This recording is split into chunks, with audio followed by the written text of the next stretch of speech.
Check this out. 3, 4, 5, 6, 7, 8, 9. Chino. Brothers. Chino. You're like a DJ, but you're playing videos. This is DJ Ace in the house, and you watching the Chino brothers. Hey, don't miss they shows. So what's your podcast about? Hip-hop music. Hey, what's up? This is DJ Redeem, and you're tuned in to the Chinks Brothers Show. Look at these Chinese. Those Chinese, they work hard. You girls took your brother to hip-hop party? Yo, what up? This your boy Mellow Man Ace at Padrino, and you're checking out the Chino Brothers right here. Keep it locked. Dude, I think we go early sometimes, Adelaide, to be totally honest with you. Like, you know what's weird? Because I hit go live, we start streaming, but then it takes a few minutes for people kind of get the notification, pop on. Is that what you're saying? Like, we should wait a minute or two, or? I don't know, because I feel like I have no idea, bro. What do I know about this crap anymore? You know what I mean? What I do know is that's a dope intro. I need to pick Tom Vu. When we get to season 6, I'm putting Tom Vu back in. Nice, nice. Other famous Asians that should be in the Chino Brothers intro. I don't know. Bruce Lee. What about? Oh yeah, dude. What if I just do like a whole bunch of Asian people? That would be kind of cool, I think. Ken Jeong. Dude, guess what I got today? Guess what I got today? What'd you get? Dude, if I put Ken Jeong, it's gonna be when he played that gangster in The Hangover, bro. I ain't gonna put none of his other roles. They were whack. Guess what I got today though? Huh. My Adidas house shoes, bro. Ooh, check these out. Fresh, bro. Dude, I love these things. Whoa. Bang, the 3 stripes right there, and then the old school on the back. Dude, I love these things. Legit too. Where'd you buy them at? Amazon, Outlet or full price? Amazon. Okay. I don't know full price. I think sneakers are going to be on special for a while right now. I think everything's going to be on special for a while right now. Dude, I'm telling you, I love these sneakers. I love these sneakers. Bro, how about this? When this recession gets real cracking, you want to go back to Vegas like we did? We'll tell you guys a real quick story about the Chino brothers, and then we're going to bring DJ KGB on. I'm really excited to talk to this dude because this dude sounds like he's going to spill stories. What about you, Adley? It's going to be great stories, and just being the fact that this dude's basically international. You know what I mean? So it's going to be great just to get the vibe from across the world about DJing and hip hop and stuff. And then, LA and he's also from Denver and stuff too. So it's going to be great. I love it. I'm excited. I'm super excited too. But real quick, folks, before we bring on DJ KGB, I'm going to tell you what me and Adelaide did in the last recession. So we both went to Vegas and they had this wristband and it was $44. Was it about $40 or 40? How much? Right around there, right around $40, 44 probably. Yeah, I think it was $44, and you got 24 hours of buffet. 24 hours of buffet, you guys. And so me and Adelaide, it was like 7 different buffets. It might have been more than that because it was like at every casino. Remember that? Yeah, it was a bunch of different ones. Yes. Yeah, and so me and Adelaide would go from one casino to the next casino, and we just take like 5 bites of what we really wanted. So it was like, all right, let's get some crab. That's when you learn that trick, Adelaide. Remember that trick I taught you? Tell everybody my trick. So I've been doing it wrong the whole time. I'd get a couple crab legs, crack them, dip them in butter, eat them. Mike's all, no. He goes and gets one of the big bowls that you get for like the soup or whatever, pasta. Gets a big bowl, fills it with butter all the way, dude. So think of like your Lucky Charm cereal in the morning. Think of the milk would be butter. And then he takes a pile of crab legs, like a pile this big, brings it back and just sits there for 20, 30 minutes, just cracking, drop it in the butter, cracking, drop it in the butter. So you have crab butter soup. That's it, dude. Crab butter soup. Oh my gosh. Oh boy. It was Change so your life, good. Dude. Change your life. So good. Yes, I know, dude. yes. And I'd then be we down end for up that. going to like all these different buffets. Paris. Oh man. Yeah, Remember going that to was the Paris? last one we went to. Yo, we went to Paris because Adelaide wanted crepes. Why did you Some want French. crepes? It was like a French thing, right? I wanted some of Yeah. that French deliciousness. Yeah. And I'm not gonna lie to you guys, you might not believe this part, but when we were in line, there was these 2 Australian girls flirting with us. And I That's said, true. Adelaide, should we I was sit there. next to them? And you said, no, man, you got a wife and I'm engaged. And I said, you think something yeah. bad's gonna happen? And you said, yes, man, let's not do that. What's going on, cousin Marcus? But anyway, this is how cheap we are, folks. I don't even know if I'd still not be this cheap. We go and we bang out all the buffets, right?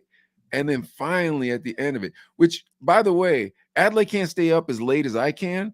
So Adlai always, when me and Adlai hang out, he always crashes out way sooner than I do. So we're chilling at this casino. I'm just losing money like a gambler, man. I cannot keep money in my pocket. I keep having to call Sherilyn. Hey, I need to, take another $200 out of my bank account. I was so embarrassed. This was before vape shops too, by the way. Oh yeah, I didn't have no money back then. This wasn't rich Mike. This was coming up, Mike. I still got a student loan, Mike.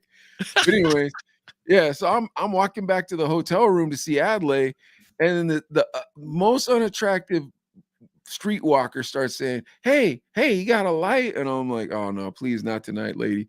And she comes up to me, she's like, hey, where's the party at? And I'm like, do I really look that ugly that I look like I would pay you for that type of privilege? Like, that's what I was thinking in my mind. Like, am I that ugly? I'll have to pay someone as ugly as you? But I didn't pay her. So left me alone. And then me and Adlai, we just ate our way through that 24 hours to the final hours, folks. And then we'll get to KGB, I promise. But let me tell you how genius I am. And Adlai went along with it. We went to the final buffet. What's up, Doc? DJ Doc? We went to the final buffet and we sat there and ate through lunch and waited to dinner so we could get an extra 2 hours. And we just chilled at that buffet.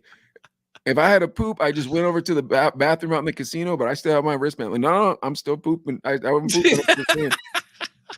Remember that? So the 24-hour pass was like a 26-hour pass. Yeah. And we waited for the crab legs. Totally worth it. Yeah, totally worth it. Oh, man. Yeah, we got to do a Vegas trip. Dude, at the bottom of this, if Vegas does something nutty like that again, then we'll do it. How about that? At the bottom of this recession. Woo.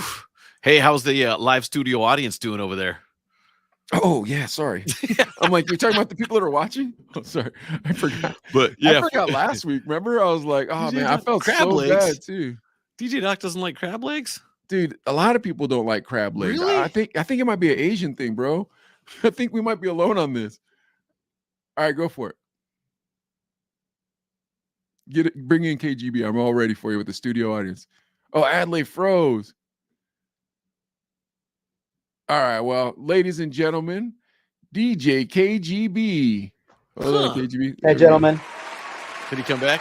Did I come back? Yeah, you came back. Close out whatever's there. It's that. Can I say the name of the company? What is it? Spectrum. Oh. Yeah, good old Spectrum, man. Good you got Spectrum. KGB, you got Spectrum. I had AT&T before. I got Spectrum. Yeah. It just doesn't matter. It's the fastest upload speed. That's the thing. Spectrum has the fastest upload speed in your guys' city. They do. So I got a 1 gig pipe, but I never get 1 gig. Every time I do a speed test, it's always 300 meg. I know I pay for a gig. Yeah, but to Mike's point, yeah, the upload is pretty damn awesome. So for everybody, compared to everybody else, I'm the one that found him his cable package, DJ KGB. He called for me with me on the line, like, okay, what do you want? And Mike's this is what he wants. Well, I worked at the cable company, first of all, but I live in Pittsburgh, Pennsylvania, and 1 gig is that's normal. Everybody has a gig because I have FiOS. Oh, that's nice. FiOS is actually good. Yeah, we don't have FiOS service in our neighborhood, even though we have fairly brand new construction, brand new homes out here. There's no FiOS out here. Yeah, you're outside of LA by Magic Mountain. That's Valencia, right? We're in Valencia. Yeah, Valencia. Oh, that's awesome. So, but we got to go back. We could talk about Wi-Fi, but more importantly, we got to talk the story of KGB. No, forget this crazy story. I want to talk about Wi-Fi. Oh, well, yeah, Wi-Fi. T-Mobile's got Wi-Fi. Just kidding. Hey, I want you guys to go back and start talking more about Vegas and these crazy stories of ugly ass. Oh, dude, it's when Adlai and I were young, we adored that place, and that's not a good place for Asian people to be. But Adlai is correct. This isn't the Chino Brothers only show. This is the Chino Brothers interviewing DJ KGB show. So let's bring it back. You're from the Ukraine, sir. Is that what we understand? Yeah. So born in the Ukraine. Yep. Grew up in Ukraine. Came to the United States. I was born in '69. Greatest year ever. Came to the United States back in '78 when I was about 9 years old, and we settled in Denver, Colorado, and that's pretty much where I grew up. Wait, how old were you? I'm sorry, when you got to Denver, I apologize. I was about 9 years old. Okay, I was about 9 years old. Yeah.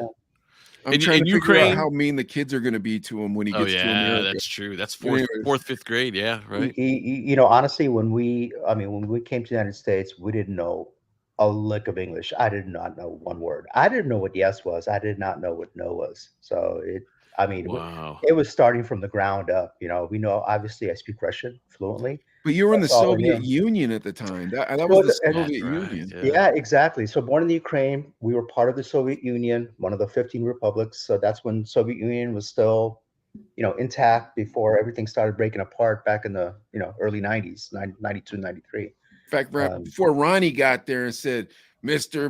Putin, not Putin, who is it? It was tear down that wall. Well, Gorbachev. Gorbachev, yeah, Mr. Gorbachev. Yeah. That was back when Khrushchev was slapping stuff. We will bury you. That's what he was saying. That was back in the early 70s, I think, is when back then, huh? Yeah, when you were there, man. This dude, he was trying to get nuclear bombs sent to your house. Yep. That's crazy times, man. It was crazy time, and it was a crazy country to grow up in, man. It was. I've heard stories about Ukraine. I got some military buddies that were stationed out there, and like Ukraine's wild. Yeah, Ukraine, but I'm just talking about the USSR. Yeah, USSR. Like, you ain't got no military buddies that were in USSR. It's you know, that's what I want to know about. What was it like being in a communist country? It was during the Cold War. What was that like? Well, it was tough only from a standpoint that you know, growing up in a communist country and, you know, being you know, so my family is Jewish, right? There was a lot of prejudice going on. Anti-Semitism. There was a lot of prejudice. There was a lot of anti-Semitism. You know, it was not uncommon to just walk down the street and have all sorts of slurs thrown at you. Oh my goodness. Oh yeah, you know, basically people saying, "Hey, you know, what are you doing in our country, USSR? Go back to Israel where you belong." That type of stuff, just straight up, just walking down the street. You know, I remember, you know, like as a kid, like walking to a grocery store with my grandmother at the time, and just her just being berated left and right, up and down. Yeah. But on the flip side, being Jewish, growing up in the USSR at the time was the best thing that's ever happened to us, because that's pretty much was the basis as to why we were able to come to this great country of the United States of America. That's right, baby. The United States, best country ever. And I want to also say the Chino brothers stand behind Israel, and we will never be anti-Semitic or allow any form of anti-Semitism on the show. You agree with me, Adelaide? Yeah, absolutely. And yeah, United States is the best country in the world. Let's be for real, right? There's no. Listen, take it from somebody who's lived in a communist country, who has lived in other parts of the world. I think, and I've often said this when I've made speeches and when I've talked to people, that I think true Americans that really grew up here and talk crap about this country, they really don't know how good they have it. Like, they really don't know what it's like to be on the other side. Preach. You know? No, it's you know, it's true. I mean, from somebody like me and from my family and a lot of my friends who grew up in, you know, communism, poverty, not being able to be free. It saddens me to see even today what's happening in this country, you know? Yeah. Well, I'm going to say this, KGB. Me and Adelaide, we come from a different time, obviously, because we're as old as you are. So when, in my mind, this is how I feel. I'm a very successful businessman, KGB, and I don't toot my horn that very often, but I found out what my company made last year, and it was a lot of money. It was a lot of money. That being said, my grandfather was put in a relocation camp in this country in the Second World War as a Japanese American. Now, let me tell you about America. If America hates you that bad, then why would they give you the opportunity from the generation of being a prisoner to one generation away being a successful businessman? I don't know any other country you're going to be able to do that in. If you're a prisoner, specifically if you're an ethnic prisoner in a country, that's how you're going to live. You know what I mean? There's not too many countries that retribute for that and go, all right, you know what? That wasn't what we were supposed to do. Yeah, and I think that speaks volumes to the opportunities that are afforded to the people in this country. You know, and I think that's the big part, is the opportunities, right? because we are afforded as Americans just so many opportunities that other people throughout the world don't get afforded to. That I think too many people just take that for granted. You know. Yeah, that's good. That's good. Was it a huge culture shock? It had to be, right? Oh, it was a huge culture shock, and honestly, a lot of people, as soon as I say that I was born, and sometimes I slip. I still say I was born in Russia, and they're like looking at me like, Well, wait, what? I'm like, no, no, no, no, wait. I was born in the Ukraine. I was part of the USSR. We were called Russia at the time, right? USSR.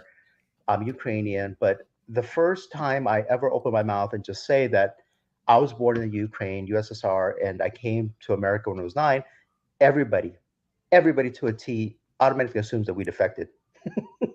KGB, I totally obviously thought you defected, but I got a question for you about the USSR, because I am so fascinated. You're not fascinated by that, Adley? No, this is a really cool story. Yeah. But definitely fascinated. When you were a kid, weren't you fascinated by the USSR? Because it was like, we'd watch these movies about the bread lines and the lack of freedom and the lack of freedom of speech. All true. And then we also saw these cool documentaries where our movies would get translated into Russian and translated into Slovak, and then go over there, and you guys would have VCR tapes of like Rambo or Rocky or things like that. Mhm. Did you have any black of those market bootlegs? stuff, though? Yeah, right? did you have any of them bootlegs when you were over there?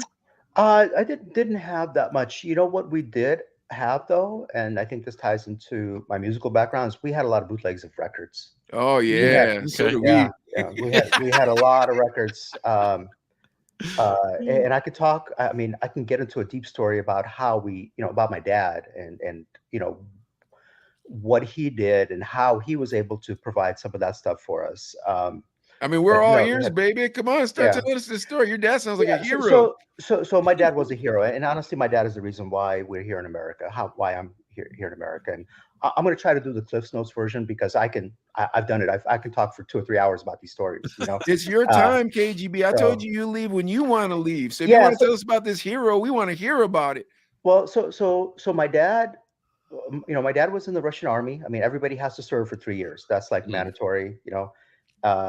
So when my dad came back from the army, he basically got a job as a teenager in a warehouse, a tire warehouse, where he rose very, very quickly. Became a manager, became like a VP, but working for a company in back then the USSR, in the communist state, you don't really make a lot of money, right? Your salary is pretty set.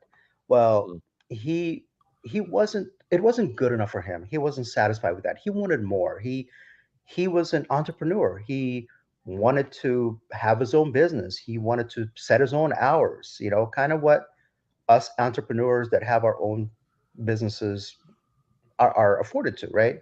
But in a communist state, you can't have your own business. Everything's owned by the government. So as a teenager, he had one of his uncles was a carpenter. He was a woodmaker. Like he would make cabinets, doors, and he took my dad under his wing, and he was basically his apprentice. He taught him when he was like 17 carpentry, how to make doors, windows, cabinets. And so my dad ended up finding a little wood shop outside the city where we were living, like underground, so nobody on the DL, right? So nobody KGB would know. couldn't find him. Yeah, the KGB couldn't find him. The government couldn't find him. That thick? Like how? Like it was that crazy? Like it was that crazy. Much? It's that Holy crazy. God. That is crazy. And so he would work his day job, right? And then on Saturday and Sundays, on his off time, on his weekends, we would go to the wood shop where he would source lumber. He sourced all the tools, the machines, everything to make doors, windows, cabinets, and he was damn good at it. I mean, he would turn out some quality stuff. So what he would do with this stuff is once a month he would load up a pickup truck, and he would drive probably a good 200 miles on a Friday night to a pretty big city where they would do flea markets, right? They were swap meets. and he would sell his doors and cabinets and windows on the black market, and he would make a lot of money. Like he Huh. would make a lot of money off of that. At the swap And meet, you yeah, said? the swap meets. Yeah, the swap meets. Wait, now how do you have a swap meet when you have a communist country? How does this Yeah, work? where do people get money from? This was all on the down low, right? This was just people meeting up. I mean, it was a swap meet, but it was all in the middle of the night on a weekend, and it was just crazy. trade of goods, right? I will give How you. would you all know how to meet up? It was all underground, back end conversations. Um, you obviously wouldn't use cell phones or telephones at all. You would have word of mouth. You would have people say, "Hey, uh, I know a guy in such and so city that makes cabinets, doors, windows. I know you need some. I'm going to go meet them. What can you offer him?" And they would barter. So somebody would give him vegetables. Somebody would give him fruits. Somebody would give him records. Somebody would give him lobsters, whatever. So he'd bring all this stuff back, and they would barter, right? So, and some of them would give him a lot of money. So some would give cash, some would just give goods and services, right? So we, for being Russian at the time, like my family was really well off because of him, right? We were really well off, and uh, we would we would have plenty of food, we would have plenty of fruits, we would have all these nice material things. So we had a nice apartment, very nicely decorated, and of course with the money, we literally would just keep it under a mattress at a friend's house, right, or grandma's house. So hold on 1 second, KGB, because I want to put some context to this. So back at that time, you guys, for those of you who don't know a lot about the Soviet Union, the anti-American propaganda that they would show the American grocery store. It's all filled with groceries. They say, see, America's so poor, they can't afford to buy their groceries. That's why they're still on the shelf. Then they'll show the USSR grocery store with nothing on the shelf. They say, we are so rich that we can't keep these things on the shelf. That was the type of propaganda that they were doing back then in USSR. Yeah, there's a lot of propaganda about a lot of things, right? There's a lot of propaganda about a lot of things, and Mike, you're right on. Most of the stores, they were empty. There were no groceries. You had to wait in line for an hour and a half for 2 loaves of bread if you're lucky. If you're lucky, right? Wow. You have to wait. You have to wait at the time for over an hour for a pair of shoes. And if they didn't have your size, you just get whatever size they get. Whatever you have, we'll make it work. We'll stretch them, we'll shrink them, whatever. Just get me anything, right? And they had one vehicle, correct, DJ KGB? They had one vehicle. The Russian name was Zhiguli. That was the vehicle, and everybody drove a Zhiguli. So. And it wasn't well made, from what I understand. No. You were lucky if you were able to make it from point A to point B, without it just basically disintegrating on you. So, what up, Panama? Panama. We're having a really cool conversation with DJ Uncle KGB. Dwight. That's my Uncle Dwight. What's up, Uncle Dwight? Yes, shouting out you, KGB. Yeah. So. Yeah. Well, I've always been fascinated by that era in history because, propaganda is so strong, and Americans, like, this is how much Americans were taught to hate Russians. You told me how much you love your dad, and I'm a sucker for a dad story. I loved the crap out of my dad before he passed away. I know Adley loves his dad, but as soon as you told me he was a Russian soldier, I hated your dad for about 3 seconds in that story, bro. No offense to your dad or yourself. God bless you both, but I'm just being 100% American with you. Yeah, but my dad was a soldier, but he never carried a rifle. He was a drummer. Oh, nice. Okay. For music. Okay. Yeah, and I think that's where I got a lot of my music is from him. Tell us about these records. What kind of records is he bringing home? He was bringing home Elvis. He was bringing a lot of records from the 50s and 60s. Ivory Brothers. Oh, nice. A lot of obscure things. he would bring home. I think he brought home Isley Brothers one time. What about Otis Redding? Anybody cool like that, or was he just bringing home? He was bringing home like Del Shannon and the Delphonics and stuff like that. I'm sure he did. I just don't remember. I was just so young. But I just remember my mom and my grandma playing. The Wilson sisters were really popular with them. I don't know if you know who they are. They were playing a lot of that, and they were playing a lot of Tchaikovsky, a lot of classical stuff. Oh, nice. Okay, good stuff. Good stuff. Yeah. Well, that's been shown to raise your IQ, Adley. If you play that to little babies, you play that classical music. The classical music, okay. I actually worked at a classical radio station, DJ KGB, while me and Adley were roommates, and I hated every second of it because I don't like classical music. I thought it was going to grow on me. It never did. So it doesn't grow on a lot of people. Yeah, you either love it or you don't love it. It'll either grow on you or it won't grow on you. There's no middle. There's no middle ground. Yeah. All right, so let's get us to the United States. Like push us forward. Yeah. Okay, so you head to Denver, culture shock, and when you go in, I mean, what's going through your mind? Because you can pretty much eat wherever you want, shop wherever you want, wear whatever you want. Oh, it was like, it's like Coming to America, the whole movie. It's like, oh, hey, there's abundance of everything. Hey, we were struggling. It was hard, because we came here with no money. We came here no money, but we were sponsored through a Jewish organization who put us up an apartment.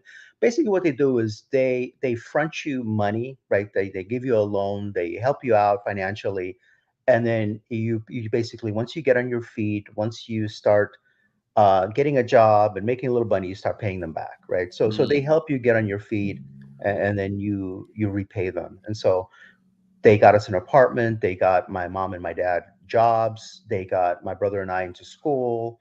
And we picked up English very, very quickly. I mean, we're 9 and my brother was 11 at the time. Okay. And so I remember the first time we went to a grocery store, right? I've never seen my mom's eyes light up. Like, I mean, they were as big as saucers. She's like, what is all this? Like, we can have anything. Oh, look, like, real quick, KGB, I just want to give a shout out to DJ Clever, just showed up. Yeah, Clever. And DJ Clever just showed up. And I'm telling you right now, your episode might give his episode a run for its money. What do you think? Like Clever's a great episode, show I think, was an amazing show. But this is a great story. We're getting there with this guy. But yeah, this is awesome too. Yeah, I know. All right, so your mom at the grocery store, I apologize. Yeah, and so my I'll tell you a funny little story. Like we don't know English, right? There's somebody drives us to the store, right? We walk in. And we're buying all these things, and my mom picks up a couple of cans of meat that she's going to make a stew out of, right? And so we bring it home. She makes stew out of it, and there's a label on it, but we don't know what to read of it. So she makes a stew, and it's delicious. And it ended up being, it was dog food. But we didn't know. Afraid of that. We don't. Yeah, you saw that coming, Adley? I kind of had a feeling. I was like, it was something like dog food or something. Yeah, oh, no. and I don't know what made her, because the way it was packaged is how she would get meat in the Soviet Union. It was packaged the same way. I should have told you not to buy it in the first place. If it looks like that dog crap Soviet Union, get it out of here. But it was delicious. Canned meat. What is there? Canned meat? Canned meat. Yeah, it was like spam consistency, like spam type. But I mean, we don't know. I mean, KGB, I got a question for you real quick. Yeah. What's your opinion of the comedian Yakov Smirnoff? He's funny. He's got the same shtick. I mean, he needs to work on some new material, I'm not mad at the guy's material. I'm saying, like, does it ring true when he says stuff? True. Are you like, oh no, are you like, yeah, some of it is true, but a lot of it is it's fairy tale. It's made up. He just wants. He needs a laugh, right? He needs a laugh. So he's corny, is what you're saying. Is that what you're saying? It's corny. He's not 100% true and accurate. All right, I'm no longer keeping him on my top 10 list. But he is funny. Continue on. Like I said, I haven't seen him in ages. I don't even know. Is he still touring? Is he still doing stuff? No, he's over in. No, you know where he is? He's in Branford, Missouri.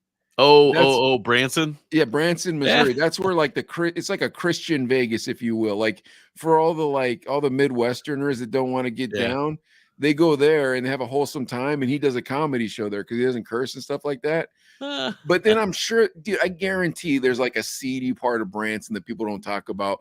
There's a strip joint, and you know what I mean. I could just about. Maybe I'm wrong, but I could just about guarantee that's how it gets down. All right, so let's get back to this. So now you're going to American school. When do you start getting interested in like hip hop music and house music and stuff like that? So I actually started listening to music and really getting interested in music back in '78 when we were living in Italy before we came to America, right? So we don't just necessarily go directly from Russia to America. To immigrate legally, which we did, you have to go and live like in Austria while your paperwork gets done. And then we went and lived in Italy for like 3 months while additional paperwork gets done before you actually come to America. So it wasn't just, hey, you're going to leave America and you're going to go right to, you're going to leave USSR, you're going to go right to America, right? That's not how it works. But Wait, hold on a second, KGB. I like how KGB said to us, Adley, if you're going to come to America legally, like we did, as though we're La Migra, you know what I mean? Like we're La Migra. We got you, fool. That was the only reason why we brought you on here. We're taking you back. What I meant is, no, we didn't defect, right? No, we didn't defect, which is what everybody thinks. But tell us about Italy, man. That's dope. Yeah, so crazy. So I remember to this day where we were when it happened, but we were at a cafe on the beach, and we just ordered like a couple of pieces of pizza, got some potato chips, and Saturday Night Fever came on a jukebox. And I'm telling you, I was like, what in the world is this? This is the most incredible thing ever. Because I was listening to Wilson Sisters and all this shit before. And here comes the Bee Gees, right? And here comes that nice backbeat. Here comes Saturday Night Fever. You know, here comes If I Can't Have You. Oh yeah, you know, how deep is your love? Yeah. And I'm like, what is this? I'm in love. I'm intrigued. And it's in Italy, and they're playing English music. Absolutely, they're playing a lot of English music, American music, European music. So when we came to America, my cousin, who was a DJ at the time, not at the time, but was into music just as much as I was, already had all the cassettes. Like he had a subscription to KTEL Music.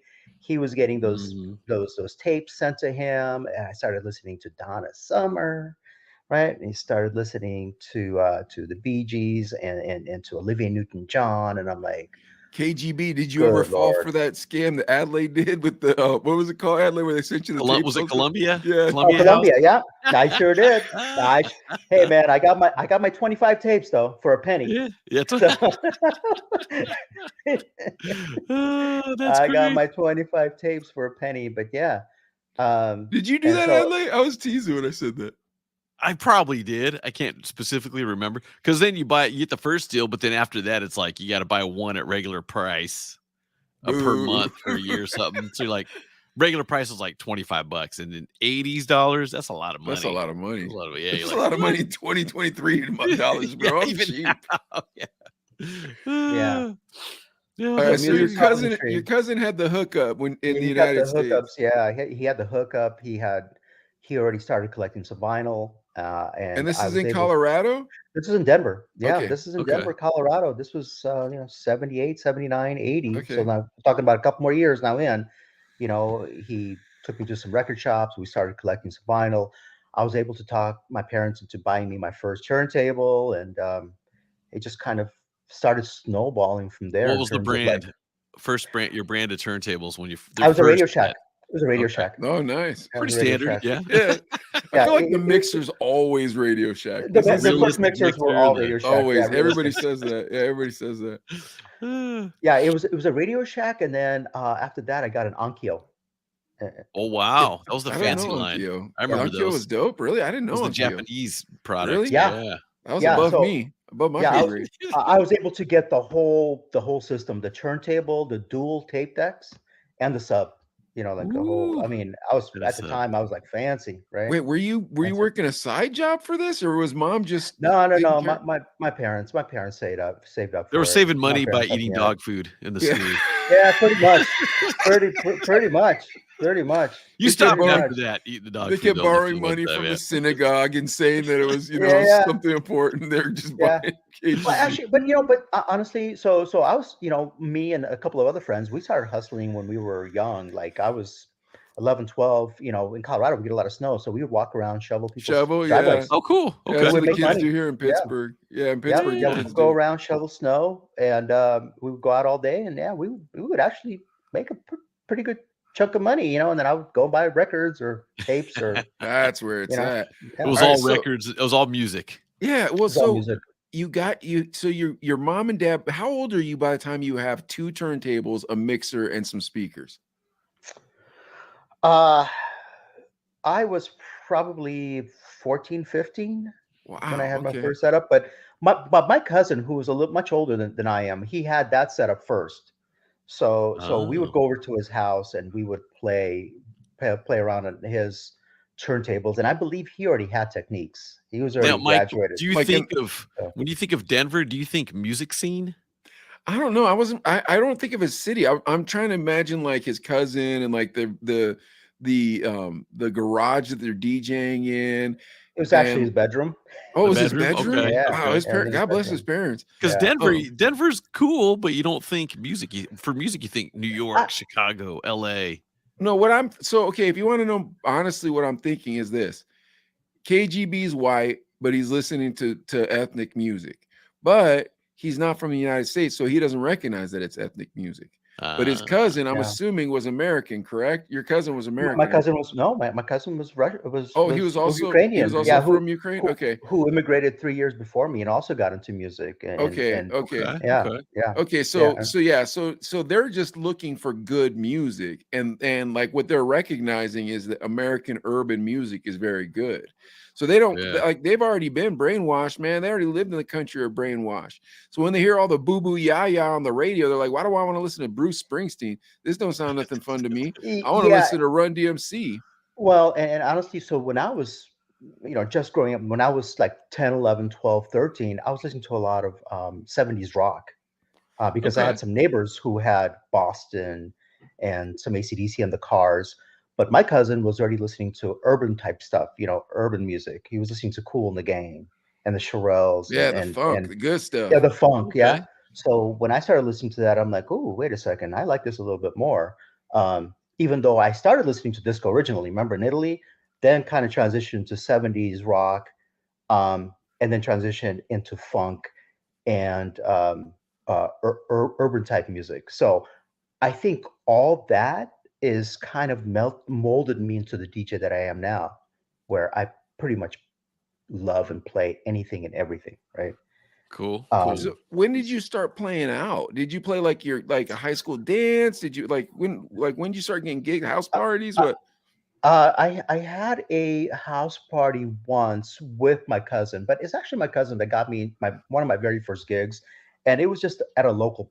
It was like a local restaurant. Man, right? you owe your cousin money, DJ KGB. I do. I really do. And honestly, I made it way bigger. I mean, I'm not a big DJ, but I made it bigger than he ever did. You're pretty big and he DJ. made you carry the crates too, right? He made you carry all the crates. He made me carry all the crates every time, like 5, 6 crates. And I think that's why like carrying crates is picking cotton, dude. Come on, man. You're that's what you do when you're a young DJ. You carry But crates. I'll tell you guys, one of the biggest things that's ever happened to me is when I was in high school, right? So when I was in high school and I had one of those career days, it's a day where you meet with a career counselor that asks you the big question, son, what do you want to do with your life? And, you look at him and say, I don't freaking know. So my counselor, and I still remember his name, Dr. Escobedo, he was a doctor at the time. He sat me down and he's like, so use my government name, not KGB at the time. He's like, Leo, what do you want to do? And I'm like, Dr. Escobedo, I really don't know. I mean, I'm a junior in high school, but I got to start thinking about this. But I can tell you, I'm loving music. I love music. I think I'm musically inclined. I love records. I love the turntables that my cousin has, and now that I have, I love playing around with it. And he's like, okay, duly noted, yada yada yada. A couple of weeks later, he gets me back into his office. He says, I took to heart what you said. Your interest and what you think you may want to do later on in life. And he says, I have some connections at a radio station in Miami, Power 96. I have some friends that work there. That's nuts. So, real quick, KGB. What I wanted to say was, first of all, it's nuts because this is like the 1970s, 80s. This was in 85, 86, 85 or 86. 85, and his high school counselor is a Latino guy. He's a Latino guy. Like, he's Latino. Dr. Escobedo. It was always white people that were in authority at that time. I went to an all-black school. I went to public school. No wonder you listen to such cool music. Now I understand why you listen to that cool in music. Denver. In Denver, there's a lot of black people in Denver, bro. I went to Denver East High School, all black school. Actually, Earth, Wind, and Fire graduated from Denver East Lincoln High School. Yep. Wow. Joe Barry Carroll. I don't know if you remember the basketball player, Joe Barry Carroll. He went to East High School. Yeah. So it's all Brendan black school. Schaub went there. Brendan Schaub went there. Yeah. The comedian. Yeah. Okay. So all black school. I was one of maybe 3 white kids on the football team. Everybody listened to Run DMC, Houdini. Yeah, my favorite. Eric B. and Rakim. That's Singing my song, baby. My favorite. Yeah. That's all. Dude, remember the first time you heard that song, 5 Minutes of Funk, DJ KGB? You thought you lost your mind. But my favorite was Friends from Houdini. That was dope, dude. That was a great song. I had the 12-inch. I had a lot of them, but yeah. So I went to an all predominantly black school. Hold on, dude. You cannot fade One Love either, though, bro. That's a great song. One Love. Yeah. One Love. You're lucky just to have just one love. Yeah. So fast forward now to Dr. Escobedo. He was able to get me an internship. Man. God bless Dr. Escobedo right here, man. Shout out to Dr. Escobedo. Dr. Escobedo. I know he's probably passed on since, but so I was able to spend almost 2 months in Miami at Power 96, and I probably listened to what, to me, the greatest freestyle DJ. I mean, I know everybody's got their own, but I don't know if you guys know him. His name was Phil Jones. He was a DJ on Power 96. Wow. Phil Jones was the greatest. Heard the name. Yeah. But I gotta look him up, dude. I gotta look him up because I love DJs. I don't know what happened to him. I've been trying to find him. You can't find him on YouTube or nothing? No. Usually people, if they can flex like that, they'll be on YouTube. But there was another DJ there who you guys would definitely know. You know DJ Laz. He was there at the time as well. Oh wow. Okay. Yeah. So Phil Mami Jones, El Negro DJ did a big song. Yeah. Yeah. So I my that was like my toolage was with those guys. Yeah. I was the intern. I would carry the crates. I would run all the cables. I would basically I was their grunt boy. The grunt, yeah. But they would, Phil kind of took me a little bit under his wing as well, and he would let me spin, off air because the equipment was there, the music was there. Jelly Bean Benitez would show up a couple times. Stevie B would show up a couple times. Yeah. I mean, Power 96 was breaking a lot of freestyle in back then. Oh yeah, that was as you know, it was either coming birthplace from, pretty much, right? Yeah. It was either coming from Miami or New York. But that music was so dope. I'll tell you that right now. Yeah. So dude, if you couldn't break dance to that music, there was something wrong with your legs, bro. I'll tell you, especially that the freestyle song, freestyle's kicking in the house tonight. Like you cannot stop dancing when you hear that song. Oh man. Yeah. And wait, and you're just fresh out of high school. I'm still in high school. I finished my junior year. It's between my junior and my senior year. And so, I'm hanging out in Miami. Luckily I had an uncle, two uncles that lived in Miami, so I was able to room and board with them. Okay. I didn't have to get a hotel and have my parents pay for it. This was the unpaid internship, I take it. It was unpaid internship, but it paid in so many other ways. I mean, you're 16 years old. Who gives a crap in the about late 80s. In fact, hanging out with DJs. You couldn't put money on it. You couldn't put a financial stamp on it, right? As to how invaluable it was, that experience. Did any of the artists ever come by? Like, did you ever see Lisa or anybody? Yeah. Stevie B, Jelly Bean Benitez, I think Madonna came through. Yeah. So, but I would be with them with all the big clubs on a Friday and Saturday night, and just in watching Miami. in Miami. Oh, the Club Facade and Will Smith wrote a oh, song about it. Dude, that's No, the cocaine height, dude. That's before Will Smith got there, bro. I mean, That's these- Scarface. Yeah. yeah. I mean, these Man. weren't guys. These weren't clubs. These were cathedrals. These were like clubs, Thousands like of people. oh, 3-level, thousands of people. All beautifully dressed. Not like nobody's wearing baggy jeans. Nobody. It's People were sexy. dressing. It was beautiful. Women had gold and diamonds, and the men were like like Scarface. They had the suits. Man, you can't have the And Chino brothers cocaine DJing. money. Yeah, but we wouldn't be Yeah, DJing man. an event like that, bro. We're too grimy, man. People would not Yeah. want us there. They would be unexcited if the Chino Yeah. brothers were there. And of course, the music was unreal. The dance floors were just almost indescribable. It was just the vibe was unreal. So Was that the ultimate bug? Like, I'm going to be a DJ? that was the that's where ultimate it was, bug. huh? That was like, Yeah, I this couldn't is what I imagine wanna that do. wouldn't be. This Dude, is what I if you want to saw, do, man. how old are you at this point now, KGB? 16, 17? 17? I was almost 17. Yeah, You're almost 17 years 17. old and you're watching 17 years somebody old. control a crowd, and the crowd they're Oh. controlling is enormous. Yeah, And Sonny Crockett era Miami Yeah. Vice, bro. Like Yeah. it's the Miami Vice era of Yeah. Miami. and how Phil Jones and DJ Laz and how these DJs are controlling the crowd. It's like having a marionette. You know how you control the marionette? Oh, yeah. It'll do anything you want. These DJs were doing whatever they want to this crowd. It was almost like the crowd was going to like climax because of these DJs. It was like that euphoric, right? It was Yeah. the music. It was their mixing. Baby George. It was, hey, Baby George. But these DJs were so freaking incredible. They would never screw up. They would never miss their edits. They were just on. Every time it was on fire. Every time. These guys. What were some of the unreal. clubs? Like the names of the clubs? Well, the big one was Club Facade. Okay. I remember that was the big one there. There was another one called Emerald or something like that. But some of these clubs were just like on South Street, Miami Beach, Key Biscayne. These clubs were like. I mean, there was nothing like that in Denver. Like when I came back, I'm like, when summer's over, you got to go back to Denver. What kind of That's letdown is awesome. that? it's called depression. Oh yeah, that would be a letdown, dude. It's called depression. It's like, what am I doing here? And you come back from like not just the clubs and the scene, but like 80, 90 degree weather, beautiful women everywhere. You're 17 and it's starting to snow.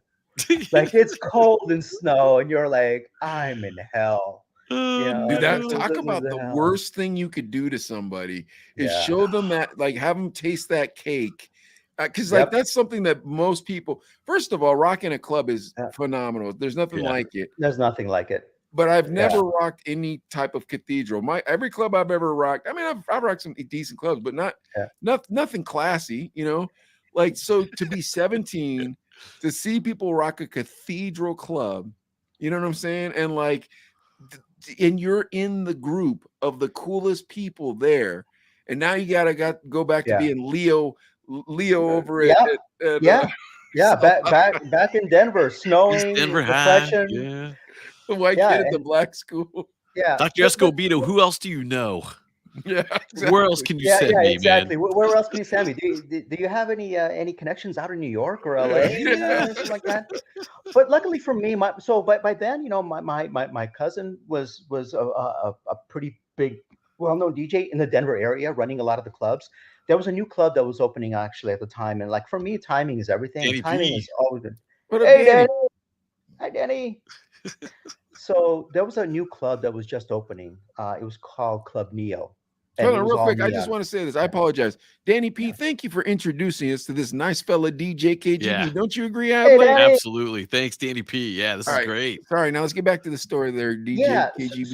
So there was a new club that was opening up. It's called Club Neo, and to me it reminded me to a lot of the clubs that were in Miami. It was a 3 levels, big club, all neon, state of the art sound In system. Denver, huh? In Denver, yeah. Wow, yeah. okay, good for them. Yeah, in a good part of Denver. There's some seedy parts of Denver, but it was like near downtown. Beautiful club, playing freestyle, playing pop, playing a lot of the funk, playing a lot of good stuff. And my cousin got a job there, and he was actually then able to get me in there to spin like on a slow night, like a Wednesday night, Thursday night. And then that's pretty much how I started coming up through some of the clubs in Denver. Then there was another club that opened up. It was actually called Club LA. The people in Denver are really fascinated with Los Angeles, right? Always been fascinated with the LA scene. Get some homeless people there. They'll stop being so fascinated. Yeah, well, actually, I think Denver has just about as many homeless as LA does. Denver, I can't imagine. Really bad. Oh man. Yeah. Well, in Tucson, in Tucson, we had Club NYC. Remember that? Yeah, Tucson was filled with posers, though, bro. I don't care. I hate that town. You love that town. I hate that town. I like Tucson. I know. But anyway, sorry, KGB. Go ahead. No, so then there was another club that was opening up. It was called Club LA, and yeah, it was a big club. It was on the outskirts of Denver, but it was grand. And like they brought in palm trees, and they brought in like fake Hollywood sign. Like they wanted to make it look and feel like you were in Los Angeles, right? But again, great sound system. We at the time, the promoters were big. The owner knew a lot of artists. We had Erasure come in, play there. Oh, wow, cool. Yeah. Wow. I mean, Wow. I was standing right next to Vince Clarke. I mean, at the time, I didn't realize how big they would become and how big, like now looking back on it, like how amazing Erasure is. Because at the moment, I mean, they had like maybe only one or two big hits that were on the radio, and only one or two big, Chains of Love was the big one that, everybody played in the club. I hate that kind of music, and I love that band. I'm serious. I hate new wave music, but I like Erasure. Erasure were incredible. So they come in and play the club. So like, I'm like not really rubbing elbows, but I'm standing next to Vince Clarke, and at the time not really realizing that that's going to be a legend. Like that's the guy that everybody's going to be talking about, come in the 90s and 2000s and 2020s. We had the Human League would come in, Boy George came in. So I actually became a resident at this club. I was there for almost like 2 years, just playing every Friday and Saturday nights. And all right, then, real quick, what's your guys' favorite Erasure song? The Change of Love is a good one. Love to Hate You. Love to Hate You. My favorite. My favorite is that one. That you give me no, that you give me no, that you give me no, that you give me no. So what's that song called?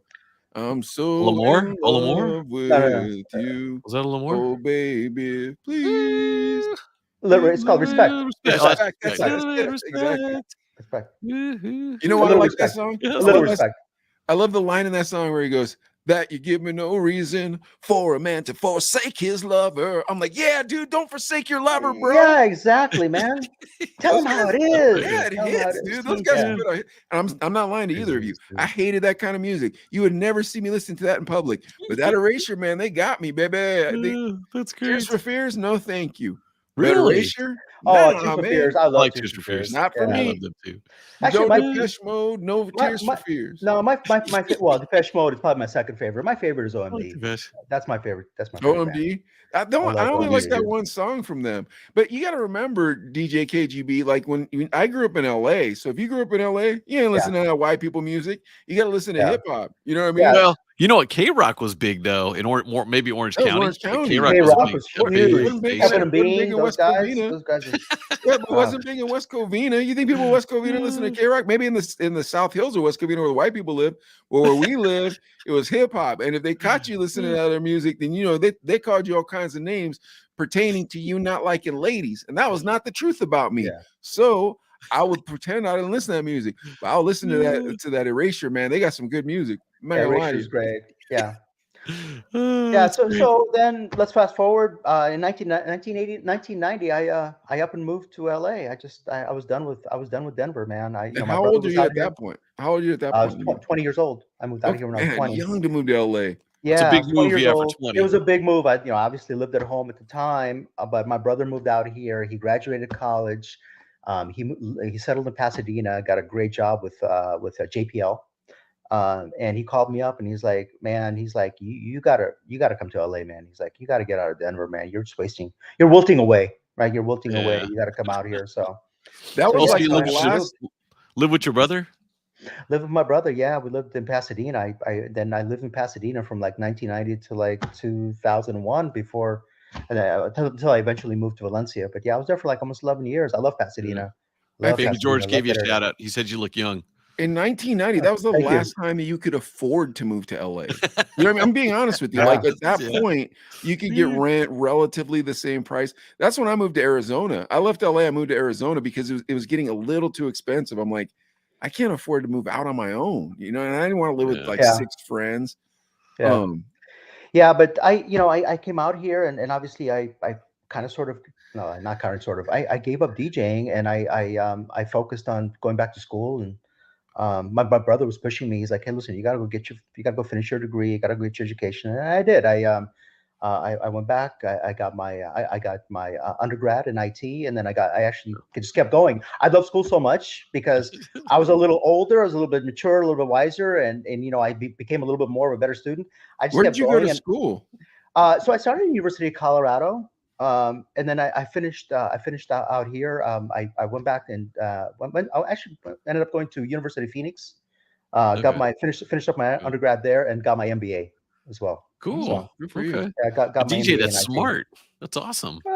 College degree and But stuff. Yeah. but the DJing has never really left me. I mean, that is something that's my ultimate favorite thing to do, right? And so thank God for Twitch 3 years ago, right? We all jumped on Twitch after the pandemic hit, after we all got shut down. Because even before that, I had a mobile DJ business, KGB mobile DJ. And yeah, I would do a lot of gigs out here in Santa Clarita, in the LA area, and did weddings, did corporate events, private events, school. That's where all the dances, vampires are from, Santa Clarita. You know that, Adley? Really? Right. Santa Clarita diet, man. The Santa Clarita diet. The movie Lost Boys was supposed to be set in Santa Clarita. Okay. When everybody they say my cousins live in Santa Clarita though. It's in the San Fernando Valley. The Santa Clarita Boardwalk. Yeah, but I always say it's where the vampires are in Santa Clarita, you know. Oh man, Lost Boys is a great movie. Yeah, it is a great movie. So so do you do clubs at all down there? You do clubs at all, or more just private events? So there's a lounge there. There's a lounge here that I do pretty much all their events. There's a couple of lounges, Black and Blue. There's a social out here. So yeah, You'll have to drive down there one time, Danny P, or whoever's you supposed should to go with me. Should. Let me know. Well, I've been telling it's only Danny an hour away because I know Danny loves toppers, man. You guys gotta come down. We'll treat you to pizza and beer. Everybody talks about toppers? I've never had it. I went there today for lunch. It was incredible. Where is that? Where is this toppers? Santa Clarita? Santa Clarita? It's in Santa Clarita, yeah. Oh, really? Okay. Yeah, I went really good. I drove through Santa Clarita when I was going to Magic Mountain last, and I was like, I have never seen a Los Angeles neighborhood like this in my life. I was like, I don't see any graffiti. I don't see any gangs. I was like, what is going on? Through Santa Clarita? Because everything's underground. Oh, really? There's a lot of homeless. But there are a lot of them are in the wash. They're in the paseos. They're places where you don't see them, but there's a lot of them out here. Yeah. All right. Well, KGB, I promise to keep you to an hour. So if you want to bail right now, you're more than welcome to. No, let's go a little bit, let's go maybe another 10, 15 minutes because we got to talk about Twitch. I totally want to talk about Twitch. I totally want to talk about Twitch. So what I want to talk with you about is this. So Adley and I are obviously just pushing our social and starting our social, but we're very active on Facebook and TikTok and YouTube. Hold on one second, I got a cough. Sorry, guys. So now you've been crushing it on Twitch. And we would love to, if you have any suggestions for us, any tips for us, any of that type of stuff, we'd love to hear about it. That's first. And then second, explain to us, how did you develop this on Twitch? Well, it all started 3 years ago. In fact, in April is going to be my 3-year anniversary. I had another DJ that, after everything got shut down, he was on IG streaming. He was streaming on Facebook, but he kept getting shut down. His live was getting shut down because of copyright stuff. 30 minutes later. Oh, okay, I got you. So he discovered Twitch and he started telling me about it. And I remember hearing about Twitch, but I've always known it to be like a gaming platform, right? Yeah, it's a gaming platform. And then he's like, no, he goes, a lot of the DJs are getting on here, and he goes, I can show you how to set up your OBS and how to set up your scenes and how to become a video. I'm like, I'm not a video producer, I'm a DJ. But he's like, you're gonna have to do both, right? You're gonna have to video produce because you got to set up your scenes. You're gonna have to get a green screen. You're gonna have to get this, that, and the other. So he got me set up, and we went live. And the first couple of shows were horrible. The audio was bad. We just didn't know what we were doing. But Chino brothers. Go back a couple years to our first ones. They're bad. They're good content, but just horrible looking. But the longer we stayed on, the more, the more followers we got, the more started getting recognized by a couple of the bigger DJs. Got a couple of raids because back then I'm like, I don't know what a raid is. Somebody at one point, I think I got like my second or third time on, I got a raid of like 50 people, and I didn't have any mods. I didn't even know what a mod was.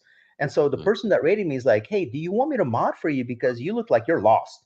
And I'm like, "What in the hell is a mod?" Like, I mean, conceptually, I know what a mod is, but what's a mod in Twitch? Like, how do you even set up a mod? So it was just such a big learning curve, right? But I think the biggest thing I can tell you about Twitch, and like one of the big takeaways, I think, is just consistency. You have to set up a schedule and just be consistent with it, just like anything in life. You got to have a set schedule, because people will eventually figure out when you're on, and people will start coming because they'll know you're on a Monday or Tuesday at 5 o'clock, 6 o'clock, right? And try to come up with themes like one night's going to be funk night, one night's going to be 70s disco, one night's going to be yacht rock, maybe, So I think consistency is the biggest thing. Don't try not to pop up a lot. I know a lot of people just pop up, but people just don't know that you're on unless they got their notifications on. I think consistency is a big thing on Twitch. It's just getting a regular schedule and sticking to it. Yeah. I think another thing, and I don't disagree with that, but I also think another thing is Twitch is really flooded now with everyone thinking they should be a streamer. It's diluted. It's diluted. It's diluting the product, and I think that's why a lot of people are going to other platforms. It's being diluted by everybody who thinks they are a DJ, and a lot of people are not even on camera. They're just playing, they're just playing off their iPod or off their Spotify. And to me as a DJ, that doesn't rock my boat. It doesn't do anything for me, right? I can listen to Spotify at home. I don't need to be on Twitch. Yeah. As a DJ, I want to see other DJs just rock it. I want to see them do tricks. I want to see, I don't use turntables per se, but I want to see a guy using turntables. I want to see him scratch. I want to see turntablism. DJs love turntablism. That's why we got into DJing. True DJs love turntablism. And when you go to a battle, it's like you can sit. A DJ can watch a battle for 3 hours, and anyone who isn't would find that the most boring thing ever.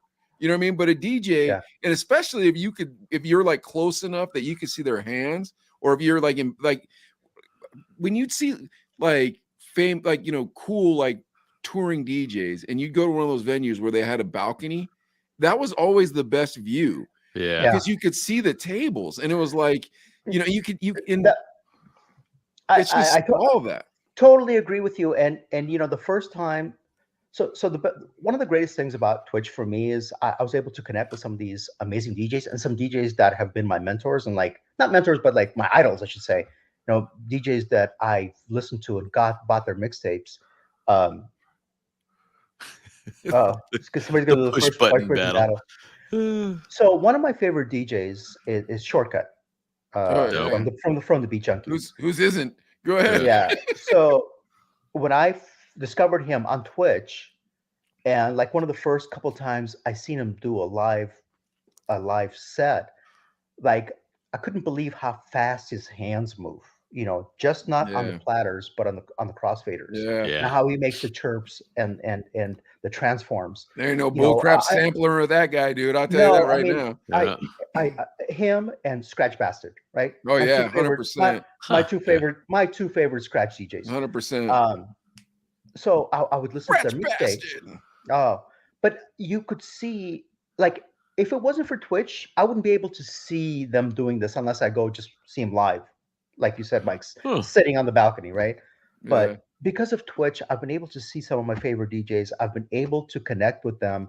I've been able to get some of them to raid me. I've whispered with them. I've chatted with them. And not just DJs. Because of Twitch, I think we've just built such an amazing community and so much camaraderie and so many friendships now. Like my wife and I, we've traveled pretty much all over America, like doing Twitch meetups and meeting up with DJs and meeting up with Twitch fam. Dude, we should That's go to cool. a Twitch meetup, Adley, and see Yeah, if let we us can get know, some man. guests. Yeah, next time there's a Twitch meetup, if you could tell us about it, if we could show up, dude, and see. I mean, we're gonna be bothering your friends though, KGB. I'm not gonna lie to you. We're gonna be asking people to come on our show. Well, No, like, Danny's gonna have an unofficial Twitch meetup on the 24th for his for the 80s freestyle. Freestyle, yeah. He's gonna have quite a little bit of. But then the next night, there's another big Twitch meetup on the 25th, and I will send you guys information. It's here in the LA area, and they're gonna have some big DJs. DJ Icy Ice is gonna be there. Cool. DJ Flavor from House Parties in the 90s is gonna be there. There's gonna be some big DJs there. dude, We're gonna have a big meetup then. I'm telling you right now, Ad. cool. I'm being honest with you.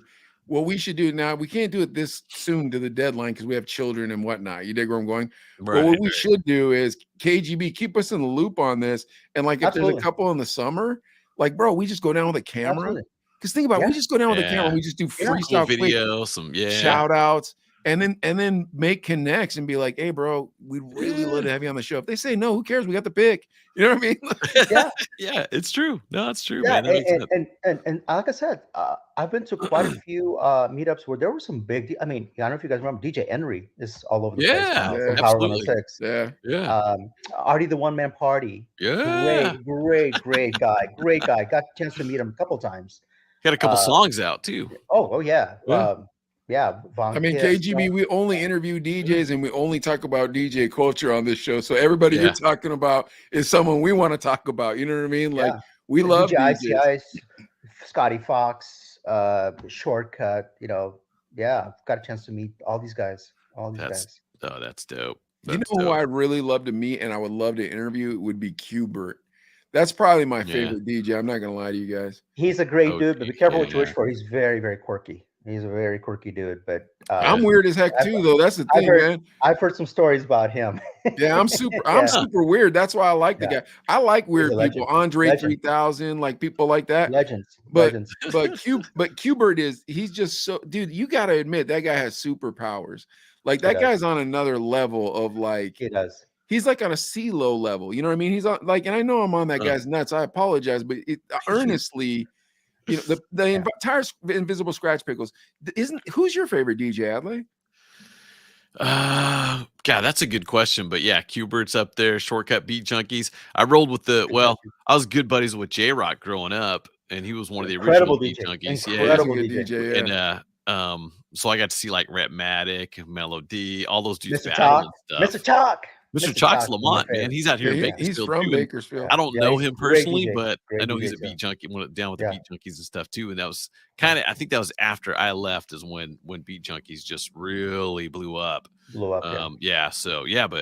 being in Bakersfield too, man. There's dope DJs here, man. I mean, Damage, Il Flow, Dos Mucho, all those dudes are just like. Hey, don't forget Danny P. Danny P, dude. Danny P, OG legend. No doubt about that too, and DJing and just industry wise and music. Wait, what about Jules, man? We gotta shout out Jules, our Filipino homeboy, dude. Come on, you can't leave out the Asian people.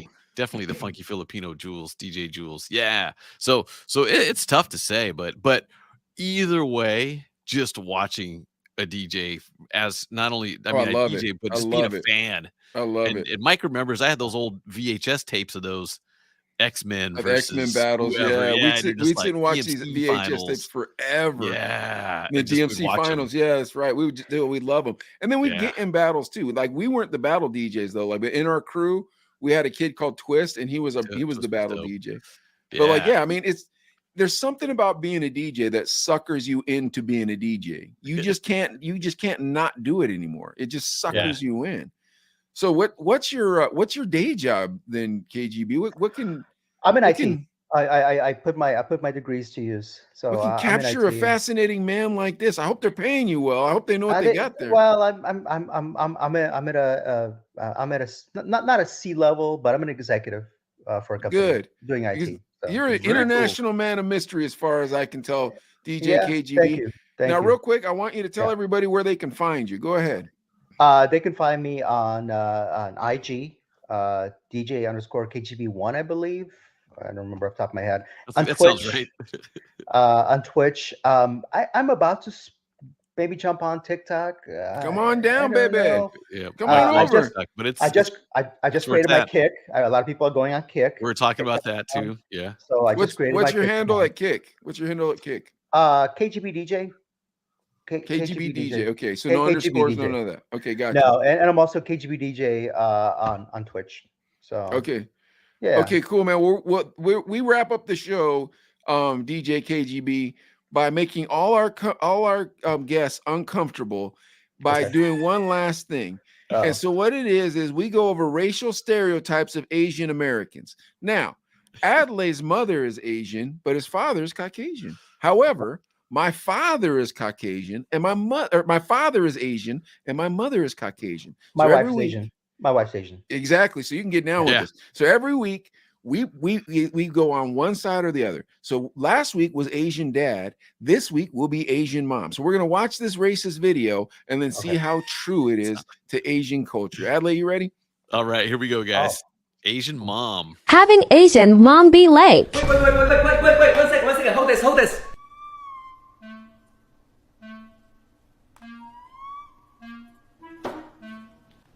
No. Hang on. But I already put a paper on it. No.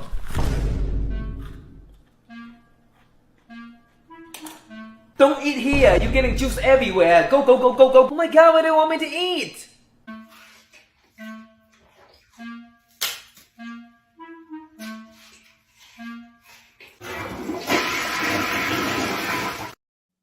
All right.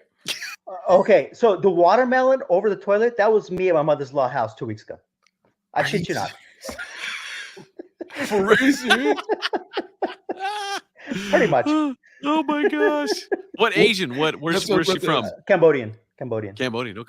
Jungle Asian. So her mom's gonna be strict like even worse. Even worse. Close, yeah, even worse than what you saw in the video. Yeah, so Cambodian, Chinese, born in Cambodia, raised in China. Oh, she has double Asian in her then, bro. Oh, it's gonna be even worse for her. Does she eat the durian? The spike? Everything. Oh man, it smells so bad. No, but it tastes good. not Jackfruit. durian. They call it jackfruit. Yeah, none of that. Not the rank. None of that stuff. No. Now, where did you meet your wife, KGB? So I met my wife in 1999 through 1999, right on the cusp of Y2K. We met through a mutual friend. I had a coworker that knew her that set us up on a blind date, and the rest is history. Do you have a bunch of half Asian kids? We do. We have 2 daughters. We have a 17 and a 13-year-old. The 17 is actually going to be DJing in like 45 minutes. She's a DJ as well. Oh, nice. Wait, what's her name? Her name is DJ C Sky. She's 17 and she kills it. Okay. Well, next time we have you on, DJ KGB, you bring DJ, what is it, C Sky? Yeah, next time we have you on, bring DJ C Sky with you. I would love it. We've had father and son teams here twice on the show. Chaos. And we truly enjoy talking to the next generation of DJ. She's up and coming. Yeah, she's really great. She's really great. I've already had a couple of promoters reach out to me. I'm like, back off. She's only 17. She can't even be on clubs yet. So, Scam Artist. Sujit from Scam Artist. Oh, really? That's a big organization. Yeah. Oh, yeah. That's a big one. Ooh. Yeah. All right. Well, why don't we let you go, KGB, so you can go entertain all your fans. Folks, go watch them right now that we're hanging up over here. Go to Twitch and find our friend DJ KGB at one more time, DJ KGB. What is it? On Twitch, it's KGB DJ. So twitch.tv. I always say twitch.com, but it's actually twitch.tv / KGB DJ. Get over there right now, folks, as we hang up and watch KGB DJ. DJ KGB, man. Go ahead, Ad. I was going to ask if you had time for one news story. That's on him. Go ahead. I don't want to. But if you got to go, KGB, it's cool. Let's do it. Let's do it real quick. You all right, cool go for one? It, I love this. This is our favorite part. We really end with news stories. So you're going to pick it anyways. You're going to pick, or you want him to pick? Okay, I'll give you a couple topics. So Nick Cannon's on a new show called Who's Having My Baby. Okay. Keanu Reeves talks about a killer molecule bacteria being named in his honor. And then DJ Quick, this is kind of a little bit more serious. DJ Quick talks about the demise of Death Row. So pick one of those headlines. Let's talk Nick Cannon. It's my boy. Nick Cannon. Nick Cannon. Okay. That's your boy. Nick Cannon. I'm gonna clown this dude, man. What's he got? Like 20 kids, man? Yeah, no. All right, go for it, Atlas. Yeah, I think he has like 10 kids. So Nick Wow. Cannon, so it's fake. So Nick Cannon duped the media with a fake pitch for Who's Having My Baby with Nick Cannon. So when I first saw this article, it was going to be a reality show. It was going to be the mother of all games with Kevin Hart as host. Now, the faux show was framed as a slate of female contestants competing to have his next baby. But later it was announced that the idea for Who's Having My Baby was a gag dreamed up by Kevin Hart as a sketch for an upcoming project. Now, according to insiders, the details on what that project actually is will be out later, so we'll have to see. But apparently it's a fake show. When I first saw this yesterday, I was like, so would women really compete to have Nick Cannon's baby? They would. Absolutely would. They actually remember we did I this think they story? absolutely would. One time, KGB, we did this story about Drake, and he put hot sauce in his condom. You remember that story, Adley? Yeah. And because he just hooked up with a chick and threw out the condom, and she went in there thinking, okay, I'm gonna get pregnant from Drake, and then you know what I'm saying? Mm-hmm. But there was hot sauce in the condom, and she got burned, literally. Oh, Yeah. wow. I didn't hear about that one. That's quite a story. You gotta watch the Chino Brothers, KGB. We only have the classy stories in here. I'm gonna follow you guys. I'm gonna subscribe. I'm down, man. Trust me.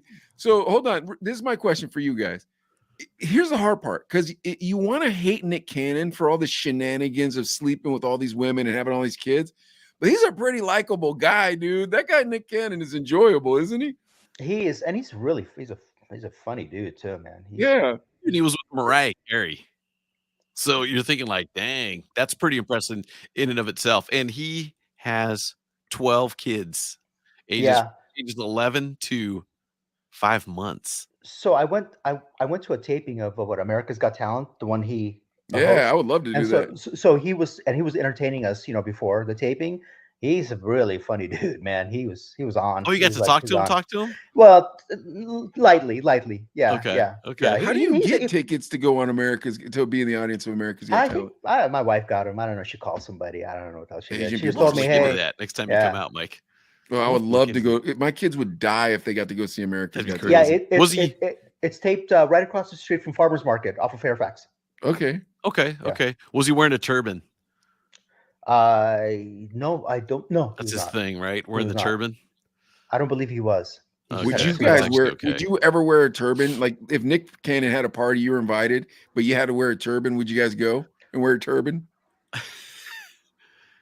He's been rocking that look, trying to get it. He's trying to get it going, dude. I think he even sells popular, them. but I think he even sells them. Nobody wants to buy them. All right, here's my last question. Then we'll wrap the show up, or if it's up to KGB still. But did you guys remember when Nick Cannon and Eminem started battling? Do you guys remember that? Yeah, vaguely. Yeah. Oh, dude, Nick Cannon fired shots at him, dude. He did pretty solid. Yeah. Oh yeah. He held his ground. I think a lot of people fired shots at Eminem because here you got this white rapper, who is really good, and it's kind of just he's encroaching on a territory that was predominantly African American. I think there was a lot of like Melly Mel recently said it. Melly Mel's all look, where's man. this guy coming from, man? This guy's freaking good too.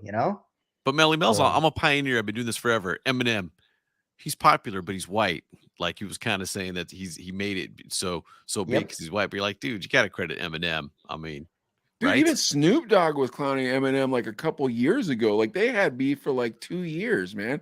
So I never thought about it, KGB, but you're right. But which is funny because discovered by Dr. Dre, and Dr. Dre and Snoop are boys, and that you figured that whole little family would be tight. But yeah, I mean, stuff happens between families. I mean, look at those brothers who hate each other, sisters who hate each other. So yeah. And I got it, Mike. I got to share a story that's going to make you mad. What? Logic. And I've talked about his album being like, because I'll look up KGB, I'll look up like, I'll just Google. So what are the hot hip hop albums right now? And Logic had been coming up for the past few weeks. So I'm all right, I'll give it a listen. And it's not bad. It's not, it's not like, whoa, but it's like, all right, I'll listen to it. Now, to piss you off, Mike, he just released a cover of Ice Cube. It Was a Good Day. Yeah, that won't piss me off. It won't. I don't no, because here's the thing. Like, I don't hate I dislike Bruno Mars. Like, I don't like Bruno Mars because I don't no, I'm sorry, not Bruno Mars, The Weeknd. I apologize. Oh, I don't like The Weeknd because I can't understand why he's so popular. I don't see a lot of talent in him. I'm being honest. Okay, rappers, it's like I just don't understand this hip hop. You know what I mean? I'm not saying they're doing it wrong. I'm not saying that they're bad. I'm saying I don't understand this version of hip hop. And there might be a version of hip hop that's coming around, you know, because hip hop moves so fast, dude. Yeah. You know what I mean? Like in the 90s, I didn't really like hip hop that much, you know, until Biggie and Puff started coming around. Like that bum skiddly bum hip hop, I kind of didn't like until after it wasn't popular anymore because I couldn't keep up with hip hop. Hip hop moves very fast. So these new guys, like, I'm not saying they're horrible. What I'm saying is I think they're horrible. You hear what I'm going? But like, if you're a young person, you probably should listen to music I think is horrible. Yeah, You see, know? I grew up with the 80s and 90s hip hop. Yeah, That's me too. I consider myself a hip hop head. I'm all about boom bap. I love 90s hip hop. Yeah. Dude, well, Joe Budden was talking about Logic, and after he heard this Ice Cube, It Was a Good Day, Joe Budden says, Logic, I hate to continue to make a career at your expense. I don't hate it, actually. I'm glad that I have a little list of you. One day I'm going to grow up. Logic, I beg of you, I'm pleading with you. Please join me in retirement. Never step near a recording device again. Throw your phone in the ocean. Be allergic to microphones. Promise your fans nothing. Don't go in the studio ever again. You're the worst. You're really bad. And hey, Budden, how do you really feel? How do you really feel, Budden? Don't hold back. Don't hold back.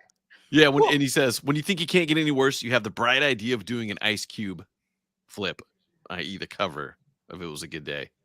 Yeah, Ice Cube's a legend, one of the greatest. One of my favorite rappers. I agree. Oh, yeah. I would. Run DMC is absolutely my favorite group, and then Ice Cube's probably my favorite battle rapper. Well, Ice Cube was probably one of my favorite rappers, but if we were to talk about NWA, I think the best pure rapper was Run, and MC Rent, right? I think, and he's the one who didn't really even make it that big, but I think he was the best pure rapper out of all those guys, right? He got into pornography afterwards. He ended up. I did remember we did an NWA like producing story. It? When we first started the podcast, Ren. Ren. I thought you said Run isn't Run DMC. No, Ren from NWA. Yeah. When we first started this podcast, all we did was hip hop beef stories. So we tell each other I tell Adley a hip hop beef story, and then I told him how NWA broke up. That was an episode. But anyways, all that being said, my thing is with the new guys. So like, if I'm wrong and this music is good, right? Because it's just in my mind, I'm like, I don't think it's good. Now, if you think it's good, I can't argue with you because it's your taste of music. However, I don't hear any classics coming out of this generation. Yeah, I don't hear stuff you're going to be like 10 years down the line, like, remember that Lil Baby album? Oh, so I'm going to be, and I know people love Lil Baby, and I'm just, for an example, throwing his name out there. Even my son and I were at the park yesterday, and someone was bumping some of the new hip hop, and I'm like, it all sounds the same to me. They've all got the voice modulator, and it's like singy, and it's just I don't know. It all sounds the same because there's like what can I say? All the beats are coming from one or two sources. That's it. It's just so it's just all sounds the same. And KGB, like I appreciated boom bap after though. You know what I mean? Like while the era was going on, I was listening to alternative rock. But then once hip hop started getting a little too commercial, but it was still good though. Like the Eclectic album, Wyclef Jean's Eclectic album, I could play for my kids right now, and it doesn't sound dated to me from the time I first heard it. Same with the Chronic, Chronic 2001. I can listen to it. It sounds exactly the same as it did the first time because it's classic, Yeah. America's Most Wanted, Tupac. Yeah. I can still pop that in and be like, oh my god, classic. Biggie, classic. Nas, classic. Oh, Nas, Jay, classic. Eric B. and Rakim, LL Cool J, classic. Ice-T 6 in the morning. Sometimes we'll be on the show and people will bring up a song I haven't heard in forever, and I'm like, oh, I have to listen to that song tonight, or else. I was talking with Adley one time. We because we do those we do the clips during the day called the midday getaways. So we'll have conversations and then we'll read a news story. But one day we signed on and I was like, bro, I just listened to Jadakiss today just because. And sometimes that's how that music is. But the current music, it's like I don't want to be an old fuddy-duddy. I don't want to be an old man, but I don't think the kids like it either. Yeah, I wonder. We Caden and I, my son, talk about this all the time. It's like, hey, this is great. You have all these platforms. So if you're an artist, you can make music and put it out there. That's great. The problem is anybody can put anything out, even if you think you're good or not. You can put it out. So it's a double-edged sword. You know what I mean? So there's just so many ways you can get new stuff. Now, let me ask you this, KGB. Sorry, not to if you want to comment on that, but on the Logic cover and the Ice Cube, do you think Ice Cube approves of it? I would say probably not. Probably not. Probably not. Just wondering. I'm just Probably curious. I was thinking about that too, because probably not. Mike, I feel like Ice Cube is pretty protective of his stuff, I would think. Oh, but I would hope they had a conversation about this. Like, hey, Logic goes to Ice Cube, says, hey, I'm going to Can I? Yes, I would definitely ask for permission. I feel like he owns his publishing, though. I feel like Cube would own his publishing. He seems like the type of fellow who would. And that was an era, because think about it. That's why he left Jerry Heller in the first place, is because he was getting screwed on his points. On the money, yep. Yeah. And then remember he takes the baseball bat into what was the label? Interscope, was it? Yeah, it was Interscope. Interscope. He takes the baseball bat into Interscope. With Shug, right? Shug Knight? No, it was after it was after Shug had already broken off into now what was Death Row, and then NWA was now under Shug's thumb, and Cube had left because Jerry Heller had screwed him. But he came back to get his points. So I don't know, man. I would assume he owns the publishing to that song, but I could be wrong, man, because rappers got screwed a lot back in that era. Yeah. And if Logic went to Ice Cube and said, can I do a cover if it was a good day? I don't know. I just don't see Cube saying yes. No, I don't see him saying man, yes. come on. I don't see him saying yes. Yeah. So. All right, real quick. All right, gentlemen. Favorite Ice Cube song, and then we hang up. DJ KGB, favorite Ice Cube song?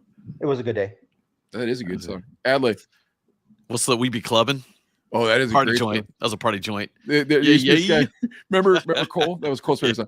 My favorite song is No Vaseline. All right, guys. Oh, yeah. Thank you for watching the Chino Brothers. Don't forget to subscribe to us on YouTube, and don't forget to check out our homeboy DJ KGB. Thank you so much for your time, sir. Thank you, guys. It was a pleasure. Thank you so much. 100%. And we'll see you next time. All right, guys. Thanks, everybody.